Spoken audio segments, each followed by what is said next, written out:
Hello!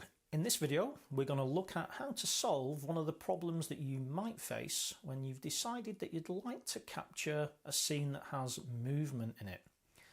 Classic example, waterfalls.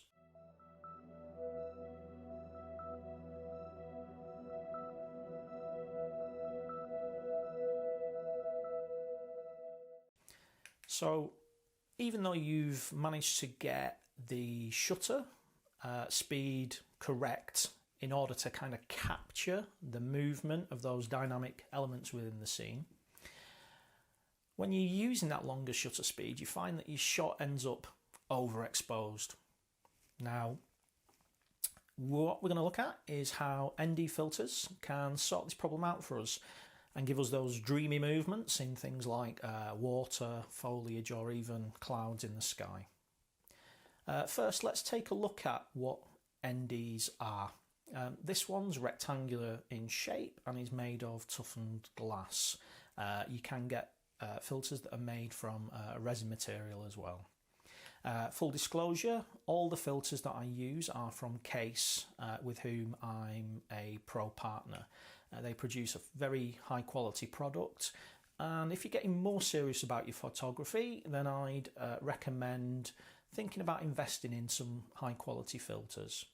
Okay, the neutral part of the description means that when we place this filter in front of the camera, it's going to hold back all colour wavelengths equally.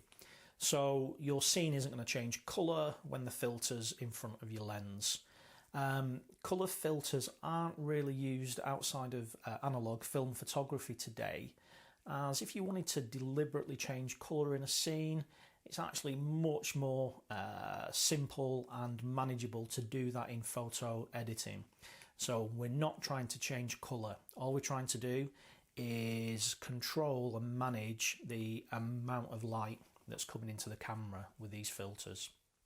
As you can see, the whole of the filter has a darkened coating. This number here tells you the strength of the filter, or in other words, how much light is it going to hold back from the sensor. Now, various strengths are available, and you would choose a strength based on the shutter speed that you are trying to get to, as well as the level of ambient light that you've found in that particular scenario.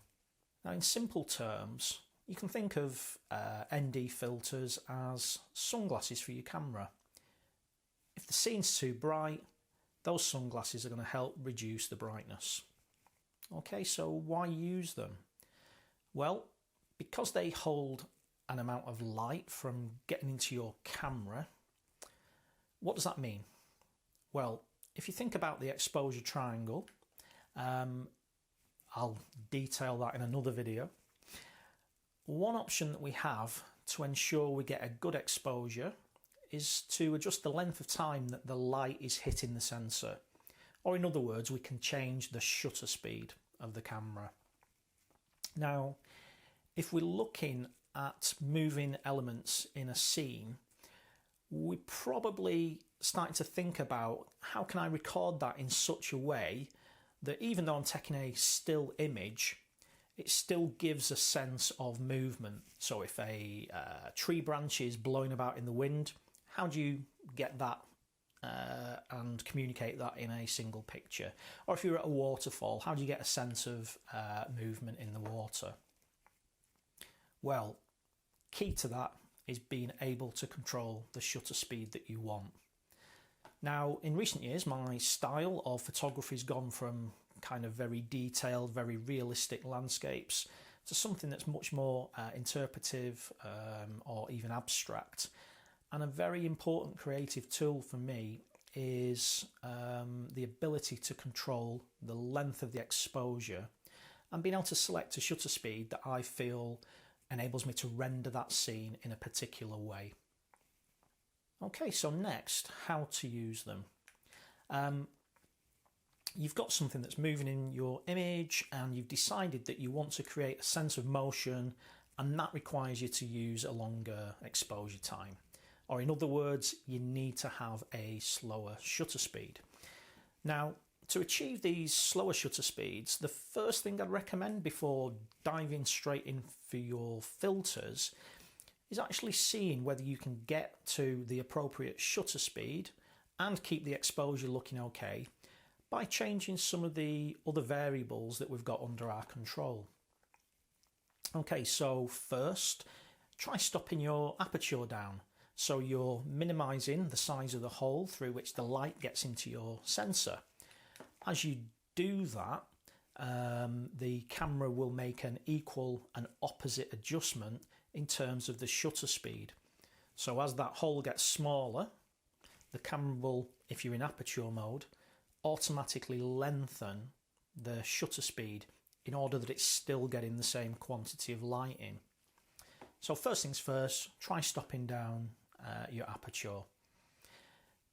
If that's not enough to get you to the shutter speed that you want, another option is to lower your ISO to the minimum that your camera allows. So when we do that, what we're actually doing is reducing the sensor's sensitivity to the light that actually hits it. Finally, you might consider that you could come back when the light levels, the ambient light levels, are lower. So often landscape photographers are shooting at the start of the day, early in the morning, or late in the evening, and you might find that the light levels have dropped sufficiently at those times to enable you to get a slower shutter speed anyway. If you've tried all that and it hasn't done the trick, then it's time to crack out your ND filters. The majority of my shots I take with the camera in aperture mode, even when I need to take into account how long the shutter speed is going to be.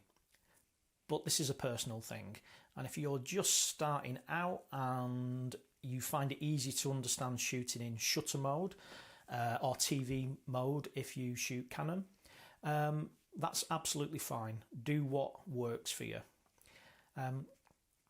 First things first, composition is king. Get your composition dialed in with the camera on a tripod before you put the ND filters in front of the lens. Key reason for that is, as you're looking through your viewfinder, we want that to be as bright as possible so you can see as much detail as possible. Once you've got that ND filter in front of the lens, it's going to be more difficult to actually see your composition. So composition, always the thing that I'd look to do and sort out first. So secondly, you need to make a decision about what the shutter speed is that you want to get to. Now, this will very much depend on the scene that you're shooting and the effect that you want. But what you'll need to do is think, what shutter speed do I need to get to?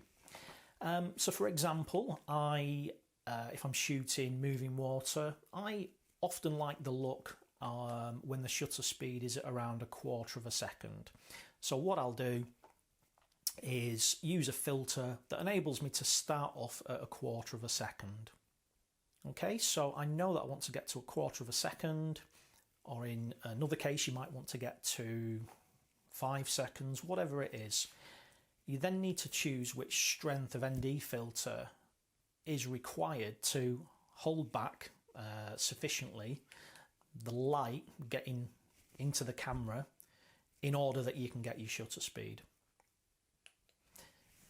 If you want, a bit of trial and error is not a problem. It's the biggest deal about digital photography, the ability to take a shot, review it instantly, look at the settings you chose, and then based on that, make adjustments. Often you don't need a really long exposure, such as 30 seconds, in order to achieve the effect, in order to render the scene in a way that looks how you want it to look. So, you don't need to feel that you've always got to go with the darkest or the strongest filter that you've got. Often, by just using a moderate strength filter, you can get to the shutter speed that renders the scene in a creative way that you find pleasing. So having done that, we then put the filter in place and then take the exposure. Then take time to review the image, look to see whether or not you've got the result that you want. Something I'd add here is that it's worth taking a few shots with exactly the same settings, because when you're shooting something that's dynamic, when there's movement in a scene, and I've often done this, you could take a dozen shots at exactly the same settings and they all look slightly differently.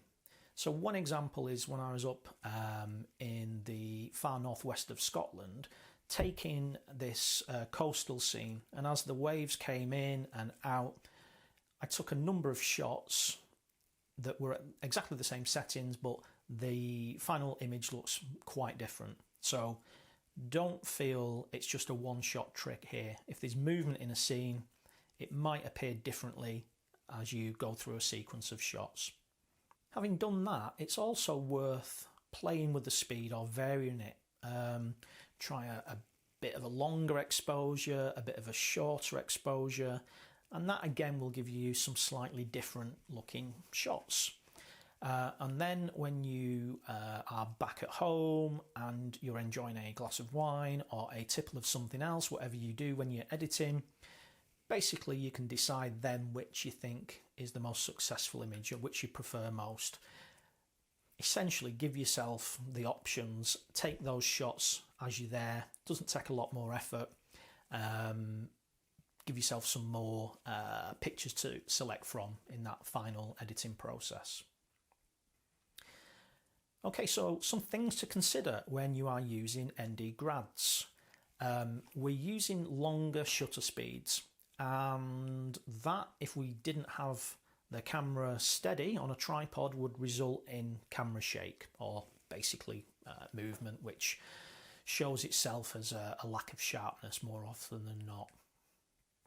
So a tripod's pretty much essential, particularly when you are choosing a long shutter speed that goes beyond probably a 20th of a second. So if you're trying to get movement in grass that takes half a second, a tripod is the way to go. Another consideration is what is happening with the ambient light levels. I might be out shooting during the daytime and all I need is a 2-stop ND filter, which is sufficient to get me to where I need to be for what I'm trying to achieve. Later in the same day, the light level might change and I'm trying to photograph perhaps movement in a cloud. I might go from that 2-stop filter to a 10-stop filter, and I might add a 3-stop filter on top of that, because I'm then trying to hold back as much light as possible. So match the strength of the filter to the particular scenario. Some of my favourite images are when we're using, very long exposures, perhaps 2 or 3 minutes. And these, unless you're taking shots at night time, are going to require you to use what I describe as an extreme ND filter. So it holds back, say, 10 stops of light or more. Now, depending on your camera, those filters might actually require a different workflow in order to get a successful shot. And they can be a bit tricky to handle. So I think I'll cover their use in a masterclass video to come up, but very interesting filters nonetheless. Okay, so in conclusion, ND filters help us stop our shots becoming overexposed when we are using longer shutter speeds, in order that we're able to get the impression of movement within a scene. For me, I find them a really useful tool, particularly if you're going to add a creative twist, then often changing shutter speeds is, a really important aspect. So ND filters, really helpful for making creative images. I've done some separate videos that cover the other filter groups, and they've got more step-by-step instructions on how to use them as well. If that sounds useful, you can find the links in the description below. Okay, I hope you found that overview of ND filters helpful.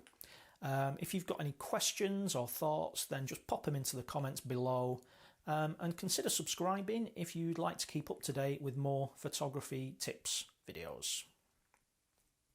Okay, all that's left is for you to get out there and take some pictures. Thank you for watching, and bye for now.